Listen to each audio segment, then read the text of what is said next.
Hi, my name's Mike Rushton from Tamarack Outdoors and welcome to this short video.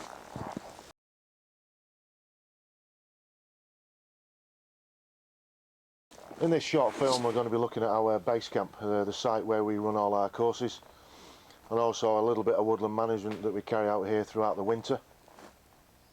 So let's go and have a look round. So this is the area we worked in last winter. This is our main camp area. This is where we camp when we're here working, or the students come on courses. So we've done quite a bit of work here. We're predominantly under Sitka spruce and European larch. So we've taken out a lot of the dead standing trees, a lot of the windblow trees, and we've created, as you can see, just small piles of what's called habitat piles for invertebrates and things like that. This is probably the most flattest area on the whole site, and being a thick mat of needles as well, it's really good and comfortable for camping. But even though we did some work in here last year, we still have to keep an eye on it. Trees just tend to die for no reason, so we still survey it before we actually come and camp.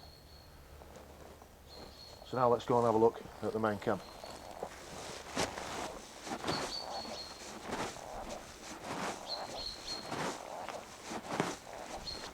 So now we've come on underneath the main tarp. These are two Tatonka Tarp 1 TCs, which is great because I'll show you shortly, we have a fire underneath. We have two firewood clamps here. This one here is a softwood pile, so that this will be larch and spruce. And on here, this is the kindling size stuff that's split, and then just further down, that's the firewood. This clamp here is the hardwood clamp, so predominantly at the minute it's birch. And then this is what the kitchen table, all the tables and seats that you see within our woodland, we've actually made from here. So we've actually planked them and put legs onto all the tables. So this is all our kitchen stuff. So the black box with a grey lid, that's our brew box. This box is the main food box. It's an igloo cooling box, and then we've got a cooling bag with raw ingredients as well. Because we're sat in the middle of this spruce grove, what we don't want to do is actually have a fire on the ground. So we've actually made this raised fire pit, and it's got threaded legs so we can actually level it all up, and this swinging arm here can hang a pot and hang utensils such as a ladle for the main water pot. And this stainless steel grill can be moved up and down, so we can actually, at the end of the night, we can take all this off and have quite a long fire within the fire pit itself. So we can have water on the go, we can be cooking stew, we can be frying stuff. So it's quite a versatile piece of kit. So as you can see, we've got a seating area in sort of like three sides of a square with a fire pit in the middle and the kitchen table at the back. And these are just seats for us and any other students. Here's just a couple of seats. We've got a little bit of tech stuff going on there, a bit of video equipment and various things. Then we've got a small 10-litre jerry can with a washing up bowl, and then further down just pots and pans that we've been using throughout the week we've been here. Also underneath some rounds of timber. We can actually use these for sitting on and use them as work blocks as well. So as well as using our own head torches when we're moving around at night, which is quite important, we have these Fjordhand lanterns just hung around the camp. This is 4 in camp at the minute. And these are really great. It's a non-pressurised container that works off paraffin, and they give a really nice light in camp. And just with these 4 going, you can actually, just around the perimeter of the camp, you can pretty much see where you're going to ensure you don't trip up. And then there's the rubbish bag. As you notice, this is hung up off the ground, so all our rubbish goes in here and we recycle as well. So it's quite important that this is off the ground anyway. We don't want any animals and stuff coming in and getting into that and making a mess. So yeah, that's quite important that this is aloft and off the ground. All our water here for drinking especially is actually brought in, so it's either brought in from down the farm or it's brought in from home, and it's carried in these NATO 20-litre jerry cans. If we have to man haul it over, what we've found is best way is using one of these Exped 40-litre dry bags with a harness system on. It's a lot easier carrying a 20k jerrycan on your back than carrying one in one arm. So we can have one of these on the back and two of those small 10 litre ones in either arm to balance yourself out, so you've got 30 litres of water in one hit, which is quite handy. The other thing in these jerrycans as well, because they're black, these clear jerrycans that you can buy, if we had a series of these and it was in summer, over a period of time the water inside can bloom, so very important that these dark coloured jerrycans ensure that that doesn't happen. So this is our latrine area. It's about 30 metres, 40 metres away from the main camp that you saw earlier. And it's basically just a little slip trench, about 2 foot deep, staying in the organic layer, with this tarp over it. And the tarp's quite low, so it just aids a little bit of privacy when you sat on the loo. And it's real comfortable. And you've got a great view right the way down the valley. And all we have to do here is, obviously with dirty toilet paper, we wrap that in clean toilet paper and burn that on the fire. The toilet paper doesn't go in the hole. And then we just have this stick here in the soil that we've dug out, and once you've finished you just cover with some soil and that's it. And then once we've leave camp we just cover the hole up, move the tarp if we need to, and then when we come again just dig another latrine. So as a communal place in the evening when the work's done for the day, we have this Hellsport Kongsvold fitted with the Hellsport wood burning stove. Makes a real nice warm shelter for the evening. Obviously in winter, we're in late November now, the nights are quite long. Under here it gets dark about 3:30, 4:45, so this makes work and living out here quite a bit of a pleasure. So this is what we call the tools tree.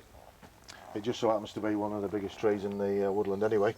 But here all the main camp tools, not individual tools, but the main camp tools are kept here. So we've got bow saws, rakes, splitting axes, spade, all different types of hammers and different pieces of wood. If anybody needs to use one of these implements, they take it from the tools tree, use it, and then it's got to go back so the next person knows where it is. And it's quite an important piece, and it's just adjacent to the splitting area as well. So when the trees are felled and snedded, or all the branches are taken off, they're either hand-bowled or carried, or we use occasionally we use a quad bike. But then they're brought to this pile here first. This is the pile of lengths. From here then they're cut into 6 or 8 9-inch pieces and stacked on here. And there's a mixture here of birch, oak, spruce and larch predominantly. From here then they're either taken onto the log and split, or if they're 3-inch and down we just burn them as they are. And also here we depend on quite a lot of kindling. That's to get the water boiling and to fry whatever we need to do fairly quickly.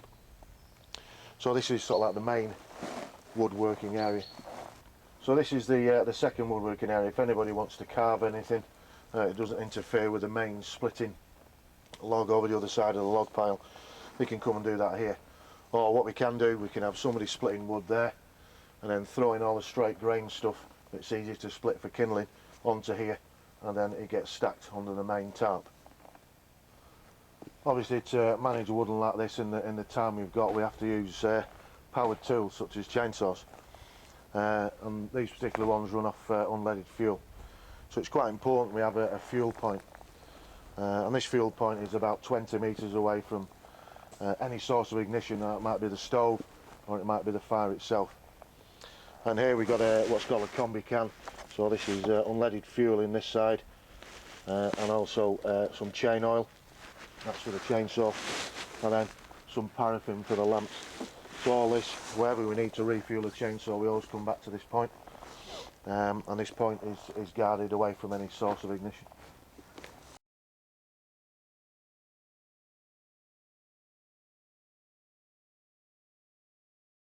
So we've just had a quick look round camp.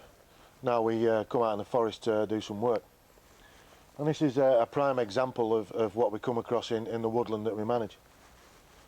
Here we've got a multiple stemmed windblown spruce. And you can see it's coming up and hanging in other spruces at the back. But predominantly it's actually hanging in this small old coppice stool of birch, and then at the back there, this one that's sweeping up is a real rotten dead spruce.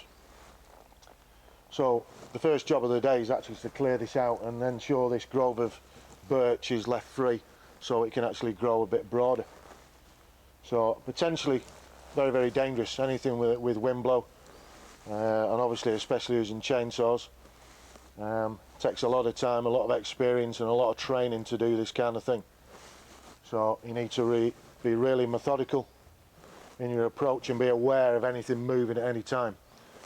I liken this kind of work to the old game of spillikins, where there's lots of sticks on top of each other.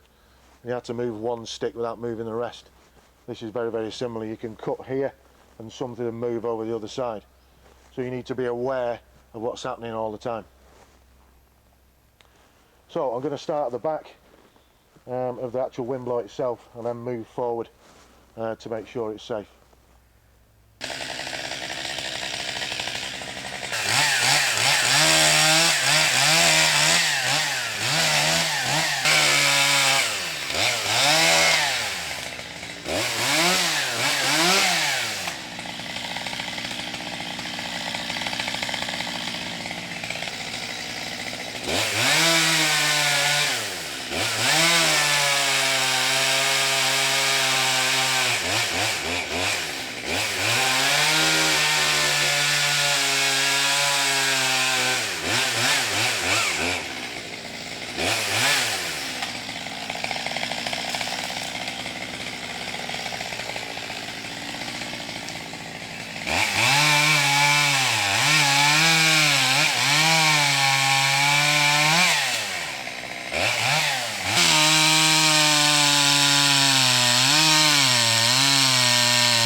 So we just stopped halfway through what we were doing, and just to show you what's happened so far. So this wind-blown spruce is out, and there's the large pole. We've had to use the winch to get that out.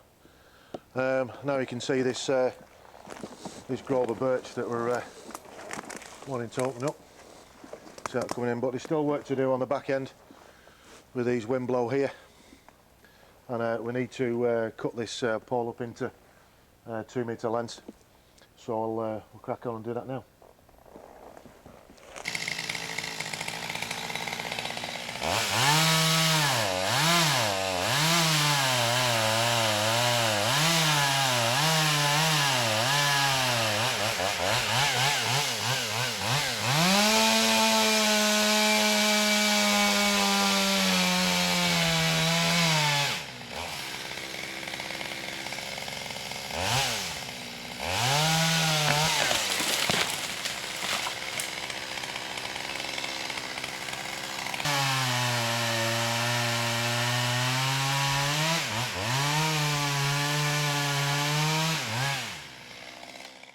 So that's the job done, and as you can see now, this nice grove of birch has got plenty of room to grow and start filling this little bit of a well-lit glade.